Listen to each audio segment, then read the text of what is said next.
Want to remove background noise on CapCut? Then you're on the right video. Today I'm going to show you the step-by-step process on how you can easily remove background noise on CapCut.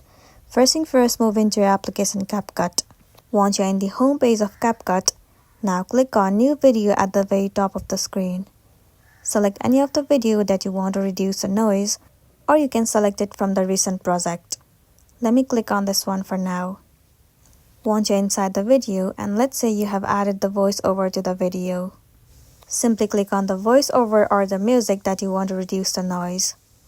At the bottom of the screen, swipe left until you see the option of Reduce Noise. Tap on this option.